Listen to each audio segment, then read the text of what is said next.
Hello everyone and welcome to another art-inspired Shop My Stash. My name is Mia and this is my virtual vanity, a place where we both love makeup and we're quite critical of it. This series, Art-Inspired Shop My Stash, is a series where I try to combine my love of art with my love of makeup and either do a makeup look that's inspired by what the painting seems to be wearing or by the colors in the painting itself. Today we are talking about the painting called An Allegory of Victory, and seems like my cat joined us, but no matter, he's a sweet guy. These are the products that I chose today. This is like a little basket overview and I'm going to show them to you guys. The painting seems to feature a girl with a very fresh complexion, very natural. You can still see some natural redness peeking through, which is testament to the painter's ability to show lifelike skin. So I'm going to use the Clinique Even Better Glow, which is also going to be part of a future project pan. This is very lightweight and very skin-like. Another product that I'm going to use is the Revlon Candid concealer, and I use the color 005 Fair Clair. I really enjoy this. I don't think I've featured it on my channel so far, so that is why I picked it for this video.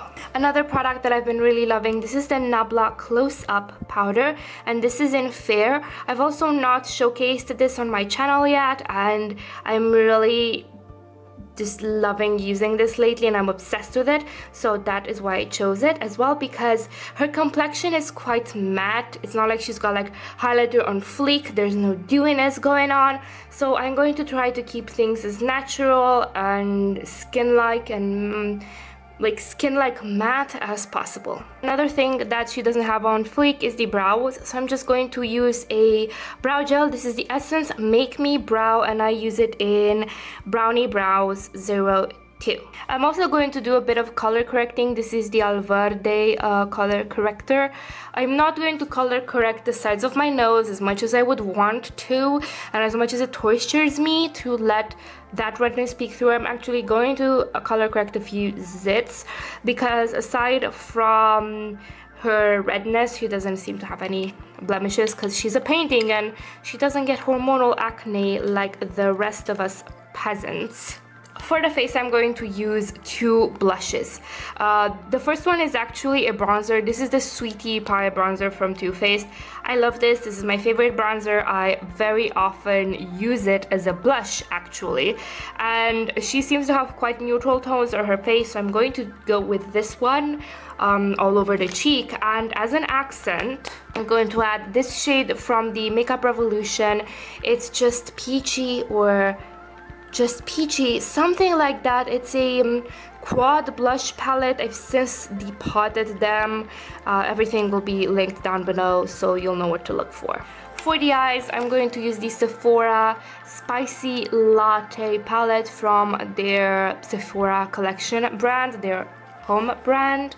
This is what it looks like, a really cool toned palette. She doesn't seem to be overly made up, only matte, natural colors. So I think we're going to go with these shades, maybe a little bit of this, and I'm also going to use the blush from earlier, the Makeup Revolution, as an eyeshadow. For lips, I'm going to use the Glossy Air Generation G in Cake, which I'm obsessed with, is my favorite. She's got a bit of a rosy nudie tone, so I'm going to just add a light, very light layer of this on my lips just to make them look a bit more matte and even, but that's it.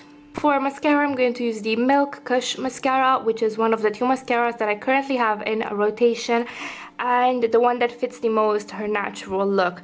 The other one, the Monsieur Big one, is quite dramatic and she doesn't have a lot in the lash department. So these are the choices that I made for the makeup. Let's proceed to talking about the painting itself. And what I want to talk about in this video is actually allegories and allegories in literature and painting. So let's get started.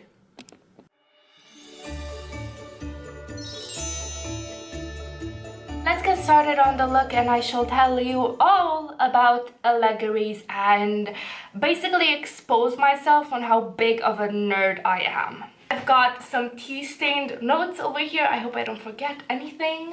I'll start by prepping the skin, and I don't have to be anywhere. I'm a bit sick, so that's why I sound a bit like a frog at the moment.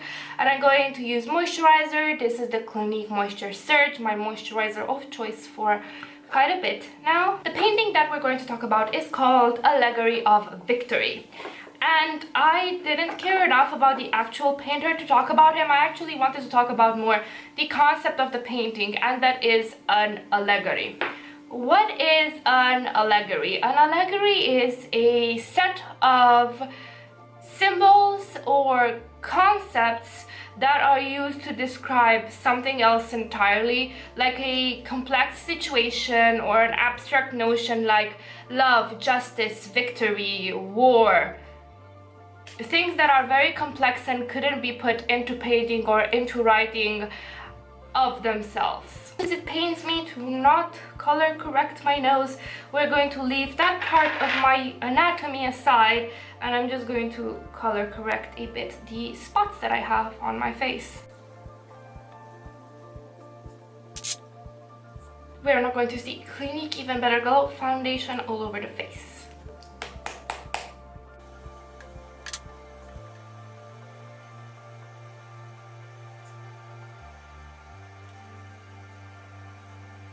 So as you can see, this is just a very light coverage, very light foundation. It was my foundation of choice this summer. I hope it's not too dark still. It lets a bit of redness shine through. It lets a bit of my natural skin coloration shine through. So I think it helps to make me look quite natural, like in the painting itself. An example of an allegory would be Plato's cave, where Plato basically uses the cave to describe how we move through life and consciousness and how we perceive things. Another great example would be the statue of Lady Liberty, which, you know, if you look at it at face value, she's a woman with a crown and a torch. But we all know that there's a bigger message behind that. Or, for example, Botticelli's Primavera, which is full of young, lively women, and actually it represents the coming of spring. I mean, yes, he could have painted a field full of flowers and bunnies and whatever, but that's just a landscape. It wouldn't convey the concept of spring. Or if it would be a little bit on the nose, a little bit too boring. I think what makes allegories so special and so important is that they help freeze in time a message or a story or a concept. It allows the concept to be more than itself. It allows it to have more context, more meaning, more layers depending on who views the painting or who reads said story. It makes the concept basically transcend itself. For example, let's take Botticelli's Primavera. You have the concept of spring embodied by these youthful, beautiful women. But more than that, it becomes something about eternal youth, about renewal, about frailty and the ephemerality of beauty, beautiful things, young things, fresh things. So it shows much more than a simple concept of, than a simple painting of like a field full of spring flowers would show. However, that also comes with its negative and its drawbacks, because people can tend to see allegories where they're not. For example, Tolkien's Lord of the Rings was interpreted as an allegory for many things, many times, and Tolkien himself repeatedly said that he does not give one single crap about allegories, and would everybody please stop interpreting his work as an allegory. It's literally a fantasy land with elves prancing around. Moreover, you would argue that a lot of painters just wanted to paint pretty ladies and used allegory of such and such and such as an excuse. Because, for example, taking a look at this painting by Mr. Jules over here, aside from her crown of laurels, nothing tells me that this is victory. She's just pretty. I'm starting to work on the rest of the base makeup, going with the Sweetie Pie bronzer right on this area.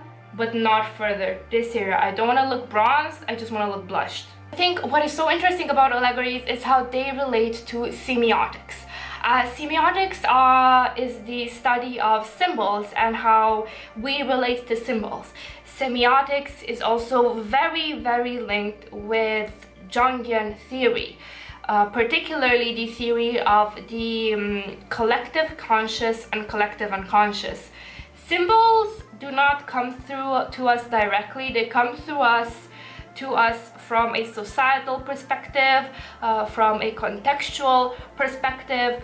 There are some universal ones, like no matter if you're African, Japanese, Romanian, or I don't know, Bangladeshi, a skull means death or a thing that died. A flower might mean beauty. Red means blood, life. There are some things that are inherently universal, and Jung speculated in his theory that they all come together in this collective unconscious, this collective mind meld of a thing that all people have that traces back our history and our experiences. And you can put a lot of things in the collective unconscious. From how I interpret it, you can interpret like survival instincts, the way we interpret certain symbols, the way we associate certain sounds, common sense, knowledge, that type of thing. So as you can imagine, allegories draw from that collective unconscious in a way, from the associations we make, and the collective conscious from the contextual meanings that we ascribe to symbols. Another very interesting concept that the linguist nerd in me couldn't help but notice was kind of linked to allegories was Saussure's concept of signified and signifier. Let me explain it a bit. Think of a word. Let's say the word tree. The signified is the concept of the tree. You say tree, and depending on who you are, you may think of an oak tree, a Christmas tree, a tree near a park, a tree with many leaves. But tree as a word can have many different meanings, but it all ties to that concept of a tree. That is the signified, what it means. And then you've got the concept of the signifier, which is the actual word tree, the actual sound tree, or how it is written, T-R-I-I, T-R-E-E, or a picture of a tree. That's also a signifier, or what is used to mean. Basically an image or a word or a set of characters or a set of images and symbols, see how it relates to the allegory, that when viewed, perceived, or whatever else by who you're interacting with, should mean something and should evoke a certain concept. So you could say that allegories really relates that concept, because instead of using individual letters to form a signifier, you use a whole slew of images in a painting, which could get us to Egyptian hieroglyphs, which are practically pictographs. I'm not sure how you call it in English, but basically they were little images that symbolized a certain part of speech that, when coming together, gave you the signified, the concept. Let me apply lipstick, and I think we are done with this look. I think allegories allow us to express things beyond ourselves, concepts much too complicated to be put into one singular word, one singular image, or a direct word. You can't express joy or love or hate or the passing of time by themselves. For example, if you wanted to express the concept of Mia from Mia's Ritual Vanity, you would paint a picture of me and that would be sufficient. But to express concepts that are so complex, so unique from person to person, like joy, love, lust, whatever else, you can't just paint a picture of lust, because it's an abstract thing.